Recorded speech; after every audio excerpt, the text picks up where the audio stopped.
என் குழந்தை பேர் திருவன். சின்ன வயசுலேருந்தே காது கேட்காது. 4-5 ஹாஸ்பிட்டல் போனோம், செக் பண்ணோம், நிறையா டெஸ்ட் எடுத்தாங்க. அங்கே அப்போ 100% கேட்குற தன்மை இல்லை, ஹியரிங் எய்டு வச்சுக்காங்க அப்படின்னு சொன்னாங்க. நாங்கள் பார்த்துக்கலாம்னு சொல்லிட்டு இன்னொரு ஹாஸ்பிட்டல் போனோம்.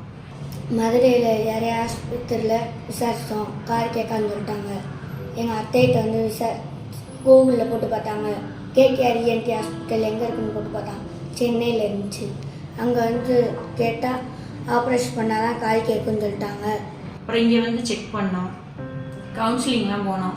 ஸ்பீட் போஸ்ட் வந்தோன்னா டக்குன்னு உடனே எல்லாமே எங்களுக்கு டக்குன்னு நடந்துச்சு.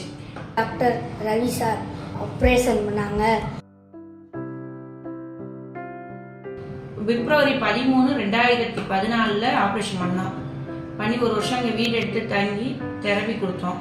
அடுத்து தெரப்பிக்கு வந்துக்கிட்டே இருந்தோம். அடுத்து எங்கள் அம்மாவும் நல்லா தெரப்பி கொடுத்தாங்க. நாங்கள் வீட்லேயுமே வந்து ஓயாமல் சொல்லி கொடுத்துக்கிட்டே தான் இருந்தேன். சரி நம்ம பிள்ளை பேசிடும், இப்போ பேசிடும், அப்பா பேசிடணும். ஆனால் சவுண்டெல்லாம் 6 சவுண்ட் சொல்லி கொடுத்தாங்க. 6 சவுண்டுமே உடனே சொல்லிட்டாங்க. நான் வார்த்தையாக பேசினது 9வது மாதத்துல தான் பேசினேன். 9வது மாதத்துல பேச ஆரம்பித்தவே இப்போ என் பையனுக்கு 12 வயசு. இன்னும் திறந்த வாய் மூடுறது இல்லை. ஊரில் இருக்கவங்க எல்லாத்தையும் கிண்டல் கேலி சகஜமாக எல்லாத்தையும் பேசுகிறான், நல்லா படிக்கிறான். பேச்சு இந்த காது கேட்கலன்றதே இல்லை. நீங்களே சொல்லுங்க, காது கேட்காத மாதிரியா இருக்கேன், நல்லா தானே இருக்கேன்.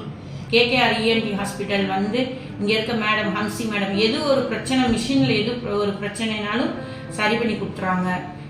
தெரபின்னு எடுத்துக்கிட்டோம்னாலே திலகா மேடம் தான். அவங்களும் நல்லா கோச்சிங் கொடுத்தாங்க. அவங்க சொல்கிறபடி நாங்களும் கேட்டோம், அவங்க சொன்னாங்க, நாங்கள் செஞ்சோம். அதனால தான் என் குழந்தை இந்த அளவுக்கு பேசிடுச்சு. ரொம்ப thanks for KKR ENT hospital. சோறு சாப்பிட்டியா? எனக்குடா, எனக்கு கொண்டு வந்திருக்கியா? இந்த அளவுக்கு நார்மல் பையனா கொண்டு வந்ததுக்கு டாக்டர் ரவிக்கும் அவர் டீமுக்கும் தேங்க்ஸ். எங்கள் அம்மாவுக்கு ஸ்பெஷல் தேங்க்ஸ்.